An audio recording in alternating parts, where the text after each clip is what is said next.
और इस संसार के सदृश न बनो, परंतु तुम्हारी बुद्धि के नए हो जाने से तुम्हारा चाल चलन भी बदलता जाए, जिससे तुम परमेश्वर की भली और भावती और सिद्ध इच्छा अनुभव से मालूम करते रहो।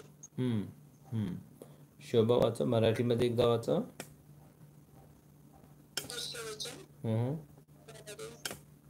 आणि याच जगाशी समरूप होऊ नका, तर आपल्या मनाच्या नवीकरणाने स्वतःचे रूपांतर होऊ द्या, यासाठी की देवाचा मनोदय जो उत्तम आणि आवडता आणि परिपूर्ण तो काय आहे त्याची तुम्ही पारख करावी. आमेन. तर आपला मनाचं नवीनीकरण ह्याचा अर्थ हा आहे की जुनं ते होऊन गेलं आणि पाच सगळं नवीन झालेलं आहे आणि देव आपल्याला नवीन करत आहे. आमेन. आणि रोमकरास पत्र 8वा अध्याय आणि त्याचा 6वा वचन काय आहे?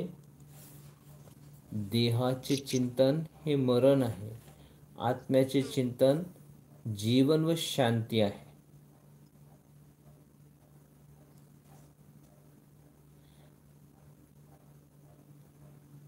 हे देवा, येशूच्या नावामध्ये आम्ही प्रार्थना करतो. आमच्या जीवनामध्ये असलेला जो देहाचे चिंतन आहे, जे मरण आहे, ते आमच्यामधून पूर्ण भस्म होण्यासाठी आम्ही आज आपल्या स्वतःला त्या प्रार्थनेच्या वेदीवरती, त्या अर्पणाच्या, त्या बलिदानाच्या, त्या आज्ञा पालनाच्या वेदीवरती आम्ही स्वतःला सादर करतो.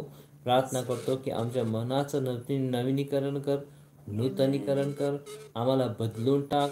आमचं अंतःकरण बदल, आमचं मन बदल, आमचे चालढाल बदल, आमचे विचार बदल, आमचा देह पूर्णपणे भस्म केला जावा अशी तुझ्या दयेने कृपेने आम्ही प्रार्थना करतो. हो देवा, आमच्यामधला मीपणा काढून टाक, आमच्यामधला असलेला गर्व तू काढून टाक, आमच्यामध्ये असलेला संसाराची खुशारकी, देहाची वासना, डोळ्याची वासना, संसाराची खुशारकी आमच्यामध्ये नाहीशी कर अशी प्रार्थना आम्ही येशूच्या नावामध्ये आम्ही करतो. आम्ही इतरांना आपल्यापेक्षा खाली नाही बघावं, तर इतरांना आमच्यापेक्षा श्रेष्ठ आपण समजावं अशी तुझ्या दयेने कृपेने आमच्यावरती समज बुद्धी तू दे अशी प्रार्थना आम्ही करतो. हालेलुया. धन्यवाद, धन्यवाद, धन्यवाद. आम्ही फक्त स्वतःचाच नाही तर आपण इतरांचा पण आम्ही विचार करावा. ख्रिस्ताची चित्तवृत्ती आमच्या ठाई तो देऊ कर अशी प्रार्थना करतो. कारण की आमच्या ठाई तर आमचं नाही तर ख्रिस्ताचे मन तो आम्हाला देऊ केलेले, त्या मनानुसार चालण्यासाठी, बोलण्यासाठी, वागण्यासाठी, इच्छा करण्यासाठी, स्वतःला सादर करण्यासाठी आम्हा प्रत्येकाचं सहाय्य तू कर अशी प्रार्थना आम्ही येशूच्या नावामध्ये करतो. तुझे आभार मानतो, तुला धन्यवाद. येशूच्या नावामध्ये प्रार्थना केली म्हणून तो ऐक. आमेन, आमेन. ज्यावेळेस आपण अशा प्रकारच्या प्रार्थना करून आपल्या स्वतःला तो अर्पण म्हणून देवाच्या वेदीवरती सादर करणार, त्यावेळेस गलतीकरास पत्र याचा 5वा अध्याय आणि 19 वचन काय आहे पहा.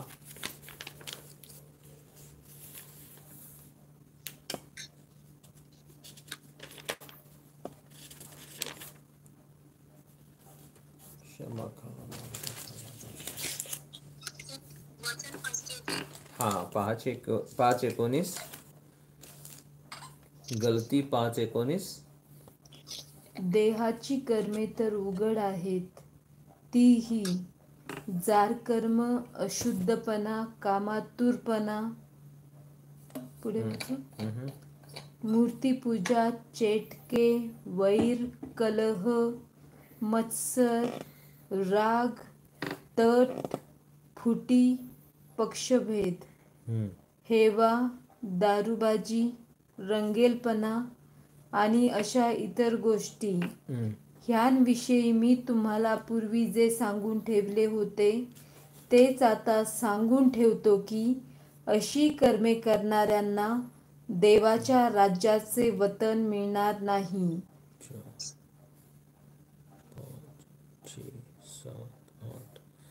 तर यावेळेस स्वतः प्रत्येक जण प्रार्थना करा, तुमच्या बायबल उघडून, आणि त्याप्रमाणे प्रार्थना करा की देवाने आपल्यामध्ये हे सगळे देहाची कर्मे जे उघड आहेत त्या सगळ्यांचा नायनाट करावा, त्या सगळ्या गोष्टी आमच्यामधून निघून